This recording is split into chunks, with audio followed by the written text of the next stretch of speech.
Maya Chen steps off the bus at Fort Benning Sniper School, her duffel bag slung over her shoulder as 46 pairs of eyes track her movement. The Georgia heat hits her like a wall, but it's nothing compared to the wall of hostility she feels, radiating from the assembled candidates. Most tower over her 5'3" frame, their sun-weathered faces telling stories of hunting trips and military families stretching back generations. "Well, well," drawls Corporal Jackson, a mountain of a man from Alabama whose biceps strain against his fatigues. "Looks like the Army's really scraping the bottom of the barrel now." His comment draws snickers from the group clustered around him, all broad shoulders and cocky grins. Maya keeps her expression neutral, a skill learned from years of being the only Asian American in her small Montana hometown. She'd grown up hearing whispers about her family's restaurant, enduring classmates who assumed she was good at math but weak everywhere else. The military had seemed like a place where performance mattered more than prejudice. She's beginning to realize how naive that assumption was. Within minutes of arriving at the barracks, Jackson loudly announces to anyone within earshot that he's taking bets on how long the China doll will last. 3 days max, he declares, slapping a $20 bill on his footlocker. Hell, I'm being generous. Probably won't make it through the first PT test. The other candidates eagerly join in. Private Rodriguez from Texas puts his money on 2 days. Sergeant Williams, a veteran with arms like tree trunks, laughs and says she'll be crying for her mommy before the first week ends. Maya pretends to organize her gear while mentally cataloging every face, every voice, every cruel prediction. The first real test comes during the initial marksmanship assessment. Maya has been shooting since she was 12, learning on her grandfather's old hunting rifle in the mountains outside Billings. But as she settles into position on the firing line, her hands begin to shake. The whispers behind her are impossible to ignore. Diversity hire. Someone mutters just loud enough for her to hear. Affirmative action in action, adds another voice. Hope. She doesn't shoot herself in the foot. Maya tries to block them out, focusing on her breathing the way her grandfather taught her. In through the nose, hold, out through the mouth. The target wavers in her scope, a simple bullseye at 300 meters. Child's play compared to the elk she'd tracked through Montana wilderness. But her pulse is hammering in her ears, and sweat stings her eyes despite the morning chill. She squeezes the trigger. The shot goes wide, missing the target by inches. The silence that follows lasts exactly 2 seconds before the range erupts in cruel laughter. Jackson's voice booms above the rest. Maybe they should have sent her to cooking school instead. The man next to her, Private Henderson from Wyoming, who's been shooting since he could hold a rifle on his family's ranch, casually puts 3 rounds through the center of his target without even seeming to aim. He glances at Maya with a mixture of pity and disdain before turning back to his weapon. Instructor Sergeant Reeves, a grizzled veteran with dead eyes and a permanent scowl, approaches Maya's position. His boots crunch on the gravel as he stops, directly behind her. "This isn't summer camp, soldier," he says, his voice carrying across the range.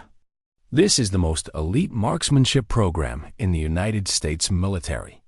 We don't have time for hand-holding or participation trophies." Maya feels her cheeks burn but keeps her eyes forward. "Yes, Sergeant. You think because you qualified on some basic rifle course that you belong here." Reeves continues, clearly enjoying the audience. "Son, I've seen grown men with 20 years of hunting experience wash out of this program. What makes you think a little girl from," he glances at her file, "Montana has what it takes?" The range has gone completely quiet now. Even the instructors at the other stations have stopped what they're doing to watch the show. Maya can feel 46 pairs of eyes boring into her back, waiting for her to break, to cry, to prove them. "All right. I don't know if I have what it takes, Sergeant," Maya says, her voice steady despite the storm raging inside her chest. "But I'd like the chance to find out." Reeves snorts. "We'll see about that." He walks away, leaving Maya alone at her station while the other candidates return to their shooting. That night, the real hazing begins. Maya returns to her bunk to find it short-sheeted, her carefully folded uniform scattered across the floor. Her boots are filled with shaving cream, and someone has written "washout" across her locker in permanent marker.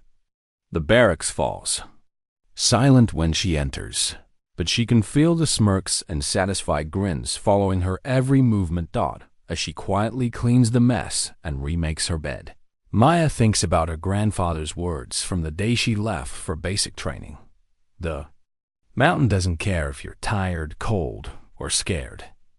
It only cares if you keep climbing. She'd thought he was talking about the physical challenges ahead. Now she realizes he meant something much deeper. Jackson appears at her bunk, his massive frame blocking out the overhead light. "Still here?" "Huh."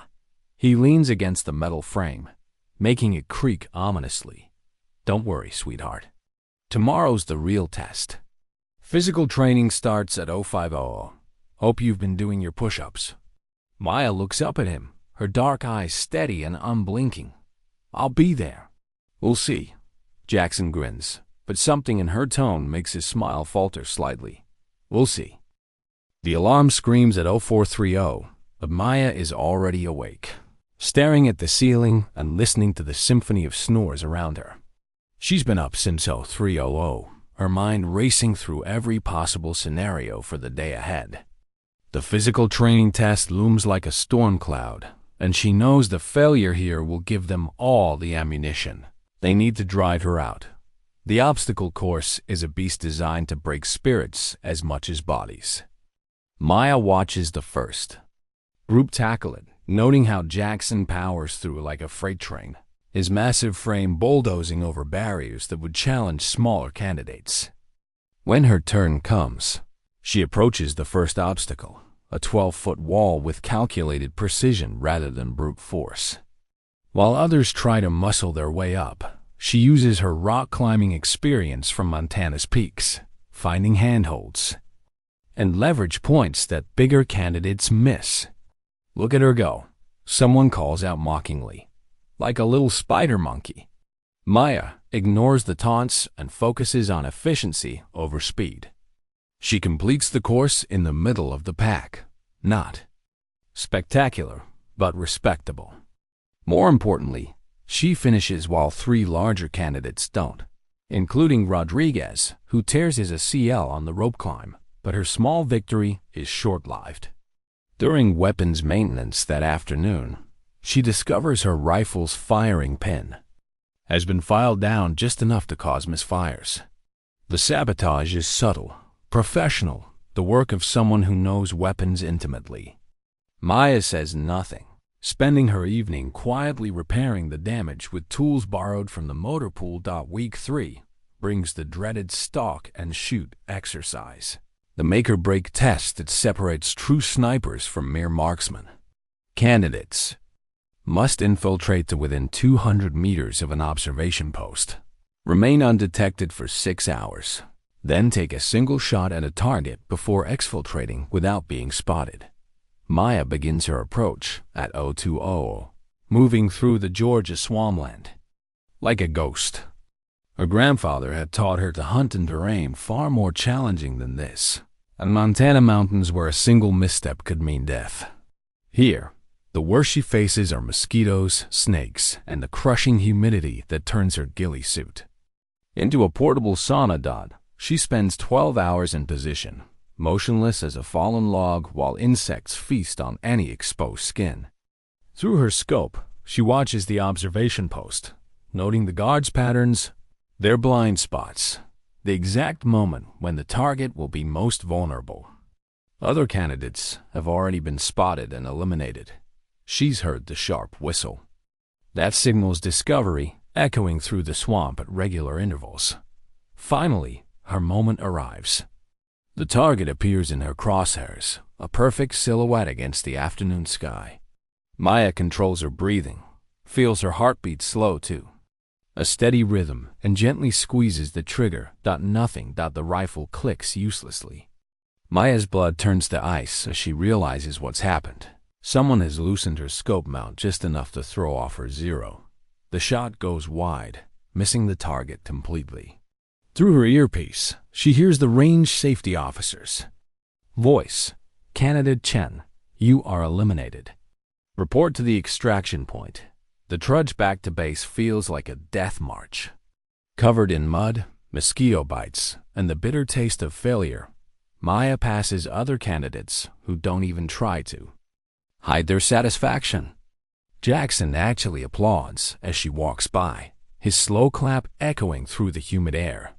Better luck next time, sweetheart. Oh wait, there won't be a next time. That evening, as Maya sits alone in the mess hall, picking at her dinner, she overhears a conversation that stops her cold. Two instructors are discussing the betting pool on her washout date, their voices carrying across the nearly empty room. I had her pegged for week 2, says Sergeant Martinez, counting bills. Reeves cleaned up with his week 3 prediction. Kids. Got more fight than I expected, admits the other instructor. But that scope malfunction today should finish her off. Can't have snipers who can't maintain their equipment. Maya's fork clenches in her fist. They think it was an equipment failure, not sabotage. Part of her wants to march over and tell them the truth, but she knows it would sound like excuses. In this world, paranoia and blame shifting are signs of weakness. The breaking point comes when she returns to her bunk and finds a note tucked inside her pillow. Quit now before you get someone killed. You don't belong here, and everyone knows it. Save yourself the embarrassment. Maya stares at the words until they blur. For the first time since arriving, she feels tears threatening to spill. Maybe they're right. Maybe she's out of her depth. Maybe she should pack her bags and request a transfer to something more suitable. Communications, logistics, anything that doesn't require her to prove herself against men who seem determined to destroy her. She's still holding the note when she notices Master Sergeant Torres watching her from across the barracks. He's a legend in the sniper community, a quiet, intense man with over 200 confirmed kills and a reputation for being able to put a bullet through a dime at 800 meters. Unlike the other instructors, he's never said a word to her, positive or negative. He simply observes with those dark, calculating eyes that seem to see everything. Tonight, though, something is different. As their eyes meet across the room, Torres gives her the slightest nod, barely perceptible, but unmistakably deliberate. It's not encouragement exactly, more like acknowledgement. Recognition of something the others have missed. Maya carefully folds the threatening note and places it in her footlocker alongside the others she's received. Tomorrow brings another chance to prove herself, another opportunity to show that she belongs here despite what everyone believes. The mountain doesn't care if you're tired, cold, or scared. Her grandfather's voice echoes in her memory. It only cares if you keep climbing. As the lights go out and the barracks settles into uneasy quiet, Maya lies awake planning her next move. They want her to quit, but quitting has never been in her vocabulary. If they're going to sabotage her equipment, she'd check it twice. If they're going to spread rumors, she let her performance speak louder than their words. The war for her place in this program is far from over. In fact, Maya realizes with grim determination, it's just beginning. Master Sergeant Torres approaches Maya during a rare 15-minute break between training modules, his footsteps silent on the concrete despite his size. The other candidates are clustered around the vending machines, but Maya sits alone on a bench, methodically cleaning her rifle for the 3rd time that day, a habit born from paranoia about further sabotage. Walk with me, Chun, Torres says quietly, his voice carrying the authority of someone who's never needed to raise it. Maya follows him away from the group.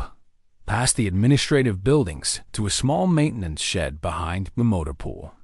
Torres produces a key and opens the door, revealing a private workspace filled with precision tools, custom rifle parts, and targets marked with impossibly tight groupings. You think you're the first outsider to walk through those doors? Torres asks, settling onto a wooden stool and gesturing for Maya to sit across from him. You think you're the first one they tried to break? Maya remains silent, unsure where this conversation is heading. Torres rolls up his sleeves, revealing intricate tattoos that tell the story of a hard life, gang symbols from East LA, military unit patches, and scars that speak of violence survived. I grew up in Boyle Heights. My father was a janitor. My mother cleaned houses for rich white families in Beverly Hills. When I enlisted, they took one look at my brown skin and my accent and decided I belonged in the kitchen or the motor pool. He picks up a rifle from the workbench, a custom .308 with modifications Maya has never seen before. First day of sniper school, 1987. They called me Speedy Gonzalez, said maybe I could shoot rats in the barrio, but this was man's work. Dumb. Instructor Sergeant Major Williams told me I'd never make it past week 2. Maya leans forward, captivated despite herself. Torres has never spoken more than a few words to any candidate, and here he is sharing his history like they're old friends. They sabotage my gear too, Torres continues, his fingers moving over the rifle with practiced ease. Loosened my scope. Mounts, put sand in my bolt action, even convinced the mess hall to serve me spoiled food before a major test. But you know what I learned? They only sabotage the ones they're afraid of. Afraid of me? Maya can't keep the skepticism out of her voice. Torres looks up from the rifle, his dark eyes intense. You've been here 6 weeks. You should have washed out by now. That's what the statistics say. 90% of candidates who face the kind of harassment you're dealing with are gone by week 4. But you're still here, still fighting, still improving, despite everything they throw at you. He stands and moves to a cabinet, pulling out a ghillie suit that looks like it was crafted by an artist. Your problem isn't skill. I've been watching your fundamentals, and they're solid. Your problem is you're trying to be something you're not. You're trying to outmuscle men who outweigh you by 60 pounds, trying to match their stride when your legs are 8 inches shorter. Torres hands her the ghillie suit. This was mine from my first deployment. I want you to try something different. Stop fighting your size and start using it. Over the next 2 hours, Torres teaches Maya techniques that aren't in any manual. How to use her smaller frame to disappear into terrain that would never conceal larger candidates. How to move through underbrush without disturbing a single leaf. How to find shooting positions that bigger snipers would never consider because they physically couldn't fit. Your hands, he says, watching her work the rifle's action. They're steady, surgeon steady. That's not something you can teach. You either have it or you don't. Jackson's got the strength to carry heavy gear, but his hands shake like leaves. In a windstorm, when the pressure's on. The real test comes during the next night exercise, a complex urban warfare simulation in a mock village, built specifically for training. Candidates must infiltrate the settlement, identify and eliminate 3 high-value targets, then exfiltrate without being detected by roving patrols. Maya approaches the problem differently this time. Instead of trying to power through like the others, she studies the terrain for 2 hours before making her move. She identifies a drainage culvert that runs beneath the village too, narrow for larger candidates but perfect for someone her size, while Jackson and the others attempt direct approaches that require them to neutralize sentries and risk detection. Maya slips through the underground passage like water through a crack. She emerges inside the village's central compound, in a position that puts all 3 targets within easy range. The first shot drops target Alpha at 400 meters. A clean headshot that sends the role-playing terrorist tumbling from his perch. The observers scramble to locate the shooter, but Maya has already shifted position, using a maintenance ladder to reach a rooftop that offers a perfect angle on target Bravo. Her second shot is even better. A center mass hit at 350 meters that would have been instantly fatal. By now, the entire exercise has shifted focus to finding the ghost sniper, who seems to be everywhere and nowhere at once. Maya waits. Patience is her greatest weapon now, the one advantage she has over candidates who rely on speed and aggression. She remains motionless for 47 minutes, watching through her scope as searchers pass within feet of her position without ever looking up. Target Charlie finally appears, and Maya's third shot is a thing of beauty, a 600-meter headshot, taken from a prone position on a slanted roof, compensating for wind, elevation, and the target's movement with calculations that would make a mathematician proud. The exercise ends with Maya successfully exfiltrating through her drainage tunnel, while the opposing force is still searching for a sniper they never saw. When she emerges at the extraction point, she finds Torres waiting with a stopwatch and a rare smile. 14 hours, 32 minutes, he announces to the assembled observers. 3 targets eliminated, 0 detection events, perfect exfiltration. That's a new course record. The range falls silent. Even Sergeant Reeves looks stunned, checking and rechecking the scoring sheets as if they might reveal some error. Jackson stands with his mouth open, his usual cocky demeanor replaced by something that might actually be respect. Outstanding. Work, Chun, comes a voice from the observation tower. It's Colonel Morrison, the base commander, who rarely bothers with individual training exercises. Textbook precision shooting combined with tactical innovation. That's exactly what we're looking for in our snipers. As Maya strips off her gear, she catches Torres watching her with something that might be pride. He approaches as the other candidates disperse, still shaking their heads in disbelief. Remember this feeling, he says quietly. Remember that you earned this through skill, not luck. Because tomorrow they're going to try twice as hard to break you. Success makes enemies faster than failure ever could. Maya nods, understanding the warning. But for the first time since arriving at Fort Benning, she feels like she might actually belong here. The mountain doesn't care if you're tired, cold, or scared.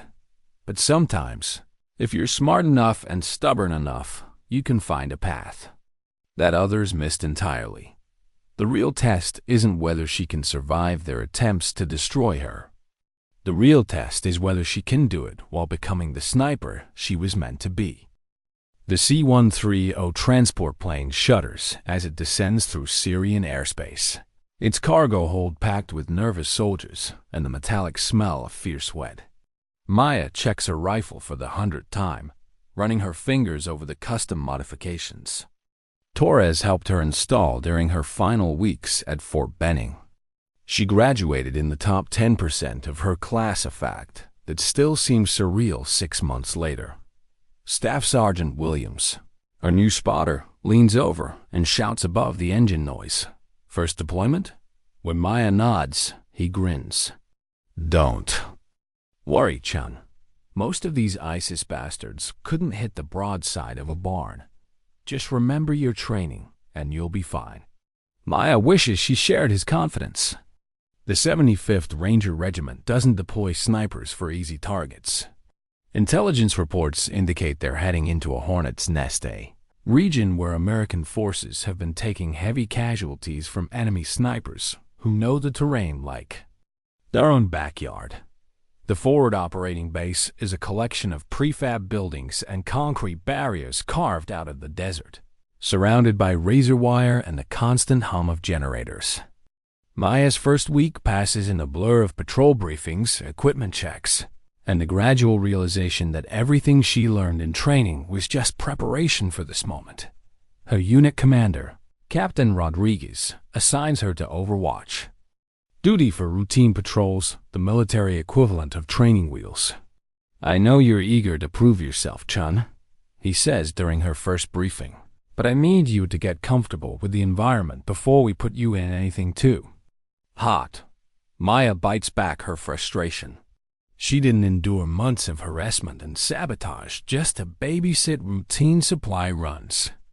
But she follows orders, spending long hours on rooftops and hilltops, watching through her scope as convoys move through relatively safe corridors. The work is tedious, but educational. She learns to read the landscape, to spot the subtle signs that separate normal civilian activity from potential threats. An old man who appears in the same window every day, suddenly absent. Children playing in a street that's usually empty. The way shadows fall differently when someone's hiding in a building.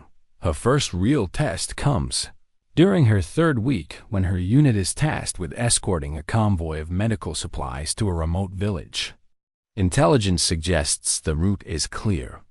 But Maya's instincts, honed by months of Torres's training, tell her something's wrong. Too quiet. She murmurs to Williams as they establish overwatch on a ridge overlooking the convoy route. "Where are the civilians? This road should have foot traffic." Williams adjusts his spotting scope.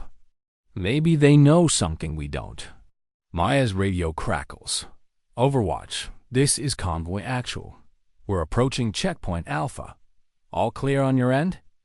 She's about to respond when movement catches her eye, a glint of metal from a building 800 meters away. Through her scope, she spots a figure in a window, something long and dark in his hands. "Contact," Maya whispers into her radio. "Sniper." In the white building, second floor, northwest window. "Are you sure?" comes the skeptical response. "We don't see anything." Maya watches the figure adjust his position, bringing his rifle to bear on the lead vehicle. Positive contact. He's lining up a shot on the convoy. "Take him." Captain Rodriguez's voice cuts through the chatter. Maya's training kicks in. Wind, speed, distance, elevation, all the calculations happen automatically as she settles into her shooting position. The target is partially concealed, offering only a narrow window of opportunity. She controls her breathing, feels her heartbeat slow to that familiar rhythm Torres taught her. The shot echoes across the valley. Through her scope, Maya watches the enemy sniper crumple, his rifle clattering to the floor. The convoy continues, safely to its destination, unaware of how close they came to disaster. "Nice shooting, Chun," Rodriguez says when she returns to base. "Clean kill at 800 meters. That's the kind of work that saves lives." But Maya's real baptism by fire comes 3 weeks later during what should have been a routine patrol through a supposedly pacified neighborhood.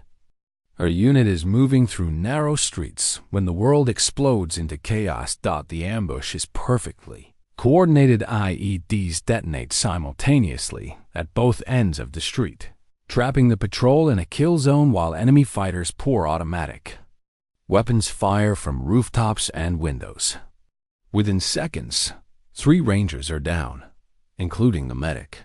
"We're pinned," screams Sergeant Martinez over the radio. "Taking heavy casualties. Need immediate support." Maya and Williams are positioned on a building 400 meters away, but their angle is all wrong. They can't see the enemy positions from their current location. Maya makes a split-second decision that goes against every rule of sniper employment. "I am moving to the roof," she tells Williams, pointing to an exposed position that offers clear lines of sight to the ambush site. "That's suicide." Williams grabs her arm. "You'll be completely exposed up there." Maya shakes him off. "Our guys are dying. I can end this." The sprint across open rooftop feels like it takes forever. Enemy bullets whining past her head as she dives behind a low wall. From this position, she can see everything. Muzzle flashes from windows, fighters moving between buildings, the devastating effectiveness of their coordinated attack. Through her scope, Maya spots the enemy commander, directing the assault from a minaret 600 meters away. He's using a radio to coordinate his fighters, turning what should have been a simple ambush into a sophisticated military operation. Her first shot drops him instantly. The enemy fire immediately becomes less coordinated as subordinate leaders struggle to maintain control. Maya shifts targets, methodically working through the enemy positions.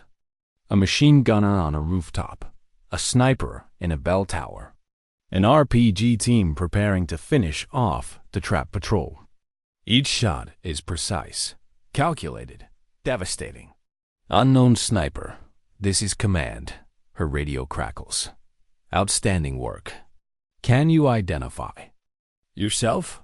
Maya keys her mic while acquiring her next target. This is Viper 6. Job's not done yet. For 12 minutes, Maya owns the battlefield. She eliminates 9 enemy fighters with surgical precision, including a bomb maker who is preparing to detonate an IED near the wounded Rangers. Her shooting is so accurate, so relentless, that the remaining enemy fighters break and run. When the shooting stops, Maya realizes she's been hit. A bullet grazed her shoulder, leaving her fatigues bloody but her shooting arm functional. She barely noticed it during the firefight, too focused on saving her teammates to register the pain. The evacuation helicopter arrives to find Maya still in position, her rifle trained on potential escape routes while medics work on the wounded. Below, Williams has to physically pull her away from her scope. "It's over, Chun," he says, his voice filled with something like awe. "You got them all." That night, as Maya sits in the aid station getting her shoulder stitched, Captain Rodriguez approaches with a grim expression that slowly transforms into something resembling respect. "I've been in this business for 15 years, he says quietly. "I've never seen shooting like that. 9 confirmed kills in 12 minutes, all precision shots under extreme pressure. You saved a lot of lives today." Maya looks up from her bandaged shoulder. "Just doing my job, sir." Rodriguez shakes his head. "No, Chun, that wasn't just doing your job. That was being a sniper." As word of the engagement spreads through the base, Maya notices a change in how people look at her. The skeptical glances are gone, replaced by nods of acknowledgement from veterans who've seen enough combat to recognize the real thing. She thinks about Teresa's words from that day in his workshop. They only sabotage the ones they're afraid of. Now she understands what he meant.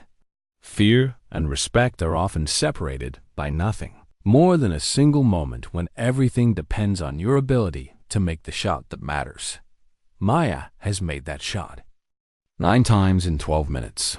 When her teammates' lives hung in the balance, the mountain doesn't care if you're tired, cold, or scared. But sometimes, if you climb high enough and hold steady enough, you can see everything that matters spread out below you, and you can protect it with precision that borders on the divine.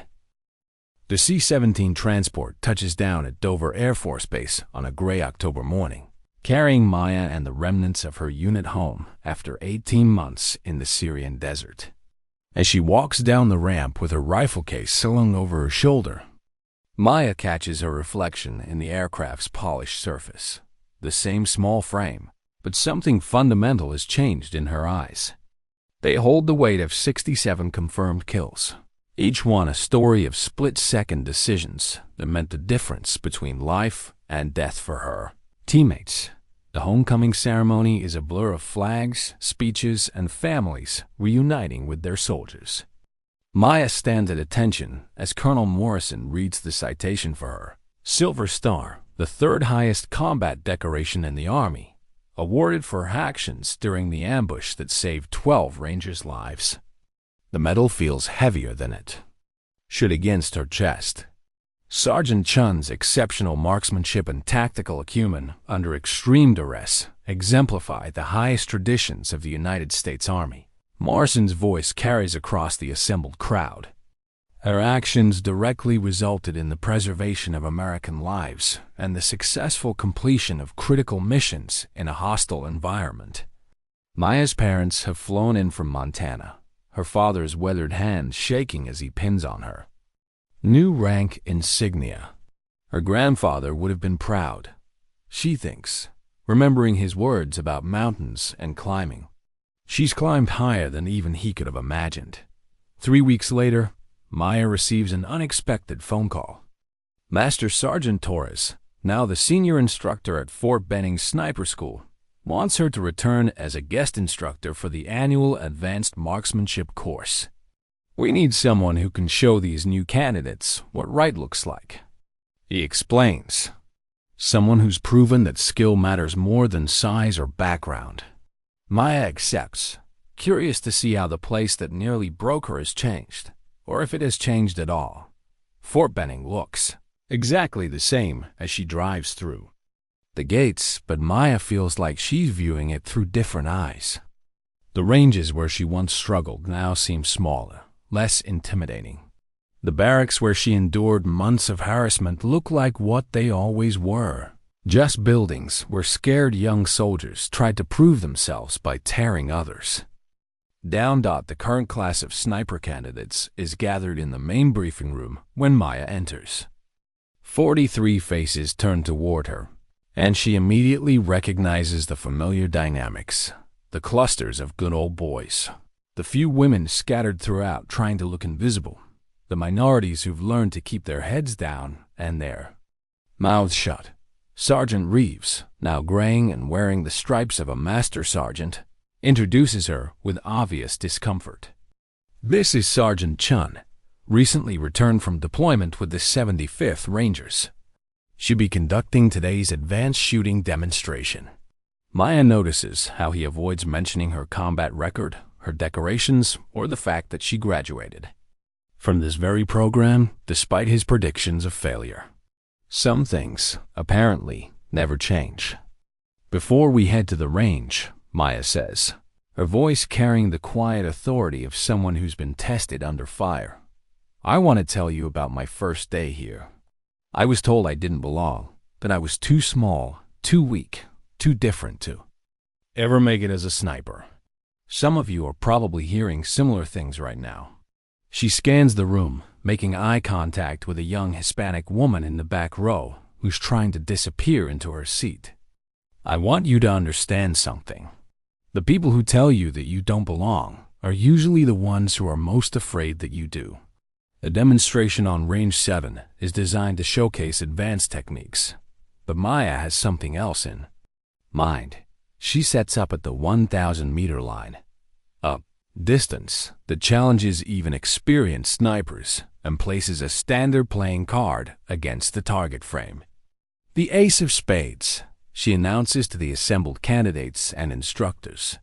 At 1,000 meters, with a crosswind gusting to 15 knots, Maya settles into her shooting position with the fluid grace of someone who's done this under conditions far more challenging than a Georgia training range. Through her scope, the playing card looks impossibly small, dancing in the wind like a leaf. Her first shot punches through the center of the ace. The range falls silent. That's one, Maya says calmly, working her bolt action. The second shot tears through the card just millimeters from the first hole. Murmurs ripple through the crowd of observers, too. The third shot completes a triangle of holes so tight they could be covered by a quarter. The silence stretches until someone starts clapping slow, deliberate applause that gradually builds as others join in. Maya looks up to see Corporal Jackson approaching, his left sleeve pinned up where his arm used to be. The IED that took his limb was one of many that Maya's overwatch prevented from claiming more victims, though he didn't know it at the time. "Ma'am," Jackson says, his voice thick with emotion, "I owe you my life." "We all do. That ambush in Raqqa, you saved my entire squad that day." Maya stands, studying the face that once sneered at her with such contempt. "You don't owe me anything, Jackson. We're all on the same team." "No, ma'am, you don't understand." Jackson's remaining hand trembles slightly. "I was one of the guys who made your life hell here. I loosened your scope that day during the stock exercise. I wrote those notes telling you to quit. I was so sure you didn't belong that I tried to sabotage you every chance I got. The admission hangs in the air like smoke. Maya sees several instructors shift uncomfortably, probably wondering what other equipment failures they attributed to candidate incompetence. And now? Maya asks quietly. Jackson straightens to attention despite his missing arm. Now I know that you're the finest sniper I've ever served with. Your rifle work in Syria was legendary. 67 confirmed kills, including shots that saved dozens of American lives. You didn't just prove you belonged here, ma'am.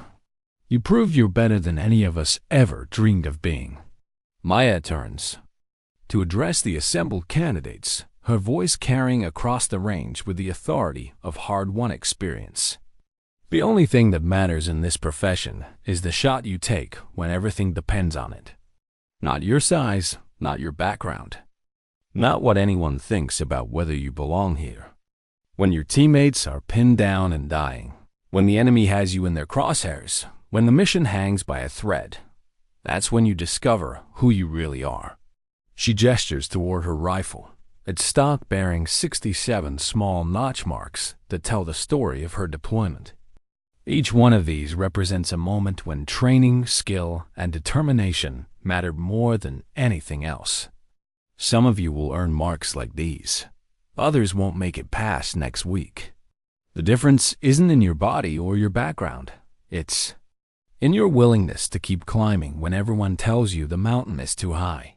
Sergeant Reeves approaches as the demonstration concludes, his weathered face showing emotions Maya has never seen there before. "Chun," he says quietly, "I owe you an apology. I was wrong about you. Dead wrong." Maya studies the man who once seemed like an insurmountable obstacle, now just another aging instructor whose opinions carry far less weight than they once did. "We all make mistakes, Sergeant. The important thing is learning from them." "I have learned it," Reeves says. "I've changed how I evaluate candidates, how I approach training. Your success forced me to confront my own biases, and I'm a better instructor because of it." As Maya packs her equipment, she notices the young Hispanic woman from the briefing room approaching hesitantly. "Sergeant Chun?" "I'm Private Morales. I just wanted to say thank you for showing us what's possible." Maya hands her a business card with Torres's contact information. "When you graduate, not if, when look up Master Sergeant Torres. Tell him I sent you. He'll teach you things that aren't in any manual." The drive away from Fort Benning takes Maya past the same landmarks she remembers from her arrival 2 years ago, but everything looks different now.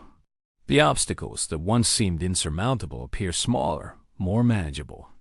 The voices that once whispered about her inadequacy have been replaced by the quiet confidence that comes from proving yourself. When it matters most, her rifle case rests in the passenger seat, its contents bearing the physical evidence of her journey from outcast to legend. 67 notches, each one a testament to the power of refusing to quit when everyone expects you to fail. Maya thinks about the young candidates she's leaving behind, especially the ones who remind her of herself small, different, determined to prove they belong in a world that seems designed to exclude them. Some will make it, others won't.